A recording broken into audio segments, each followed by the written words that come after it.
আজ এমন এক বাঙালি হোটেল এসেছে যেখানে সম্পূর্ণ খাওয়া দাওয়া হয় কিন্তু কলা পাতায়। কলা পাতায় কীভাবে দেখো সার্ভ করে দেওয়া হয়, 2 হাতা ভাত দিয়ে দিয়েছে। আর এর সাথে কিন্তু অনেক রকম তরকারি রয়েছে, যেগুলো কিন্তু এর আগে আমি কোনো বাঙালি হোটেলে বা ধাবায় গিয়ে খাইনি। এই হচ্ছে এখানকার মেনু কার্ড, তোমরা কিন্তু দেখে নিতে পারো কীরকম। এই গরমে একটি এসি হলে কিন্তু বেশ ভালো হতো। তবে কিন্তু আমি চলে এসেছি তরুণ নিকেতন, যেটা কিন্তু সাউথ কলকাতা কালীঘাট মেট্রো স্টেশনে একদম বাইরে রয়েছে। এইটা কিন্তু খুবই জনপ্রিয়। এখানে খুব বাঙালি খাওয়া দাওয়া খুব ভালো কোয়ালিটির পাওয়া যায়। আর এখানে প্রচুর ভিড় হয় যে দুপুর টাইমে আসা। আমরা এসেছি 12টা নাগাদ। তবে এই থালিতে দেখো কী কী নিয়েছি। মোচার ঘন্ট আছে, সাথে কিন্তু ডাল আছে, আম ডাল, ভাত রয়েছে কলা পাতায়, দেশি ট্যাংরা মাছের ঝোল রয়েছে, কচু পাতা দিয়ে চিংড়ি দিয়ে বাটা রয়েছে। এই পদগুলো আমরা কিন্তু দুজনে আলাদা আলাদা করে ডিভাইড করে নিয়েছি। একটাই নিয়েছি আইটেম, দুজন ডিভাইড করে খাবো এরকমভাবে নিয়েছি। যেরকম ট্যাংরা মাছের ঝোলটা আমাদের কিন্তু 2 পিস ট্যাংরা রয়েছে। অ্যাম্বিয়েন্সটা খুব সুন্দর লাগলো। তবে এসি হলে ঠান্ডা পরিবেশ হলে না, এই গরমকালে খেতে বেশ মজা লাগে। কিন্তু এত সুস্বাদু খাওয়ার রয়েছে, গরম হোক যাই হোক খেতে বেশ মজা। এখানে আমরা কিন্তু মাছের ডিমের বড়াও নিয়েছি, যে কিন্তু রুই মাছের ডিম দিয়ে কিন্তু বড়াটা তৈরি।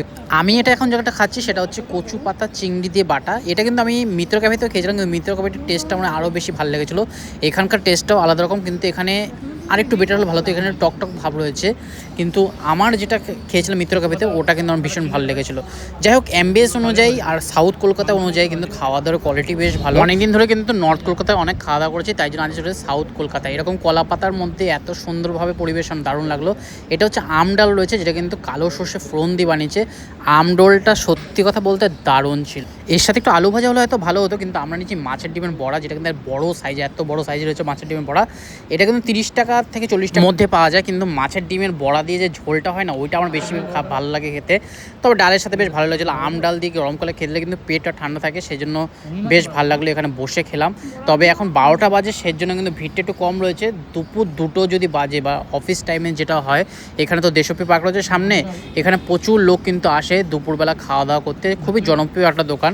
দেখো সিম দিয়ে কিন্তু এখানে রয়েছে ট্যাংরা মাছের ঝোল, যেটাকে দেশি ট্যাংরা বললো। একদম পাতলা ঝোল, ঘরোয়াভাবে, কিন্তু সবুজ কালার, একদম লালচে না, সবুজ কালার।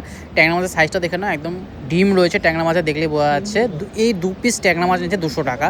এই ট্যাংরা মাছ দিয়ে কিন্তু আমরা এখন খেয়ে দেখবো। ওইটা ও খাবে, আমিও খাবো, দুটো আলাদা করে নিচ্ছি। আজকে কিন্তু মাংস কোনো আইটেম নিই।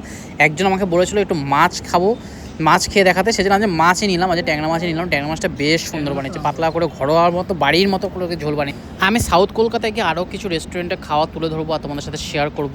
তবে আজকে সকাল থেকে দুপুর অবধি কিন্তু নানা জায়গায় নানা রকম খাওয়া দাওয়া করেছি। দুপুরে ভিডিওটা তোমাদের এখন শেয়ার করছি। এখানে কিন্তু রাইস নিয়ে নিচ্ছি, এক্সট্রা রাইস নিয়ে নিচ্ছি। ও এক হাতে নিল, আমার রাইস লাগবে না। যেই যতটা পরিমাণ রাইস দিচ্ছে তাতে কিন্তু হয়ে গেল। এক্সট্রা আমার রাইস লাগলো না। প্রত্যেকবার কিন্তু আমি সব জায়গায় গেলে এক্সট্রা রাইস নিই।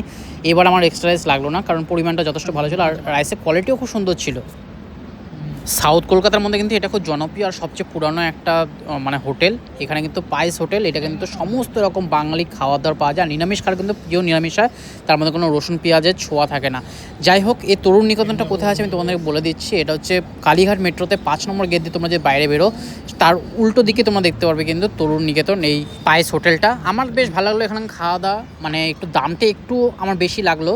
এর থেকে একটু কম হলে বেশ ভালো হতো। পাঁপড়ের সাইজটা দেখো কত বড় সাইজের পাঁপড় রয়েছে। আর এর সাথে কিন্তু আমের চাটনি নিচ্ছি। আমের চাটনিও কিন্তু আমরা ভাগ করে খাবো, কারণ কি দাম অনুযায়ী বা দুজনে শেয়ার না করে খেলে কিন্তু বহুত পকেটের ওপর চাপ পড়ে যাবে। যাই হোক, আমটা কিন্তু বেশ বড় সাইজের দিয়েছে, আর আমের চাটনিটা দুর্দান্ত হয়েছে, দারুণ লাগলো আমার খেয়ে। তোমরা যদি এখানে এসে খেয়ে থাকো অবশ্যই কমেন্ট বক্সে জানিও। আজকের ভিডিওটা তোমাদের কেমন লাগলো সেটাও কিন্তু কমেন্ট বক্সে অবশ্যই জানিও। লাইক আর শেয়ার করে দিও যারা কিন্তু সাউথ কলকাতা থেকে দেখছো, আর নর্থ কলকাতা থেকে দেখে যারা সাউথ কলকাতায় যাওয়ার কথা ভাবছো। যাই হোক, দেখাবে নতুন ভিডিও। ততদিন টাটা, বাই বাই।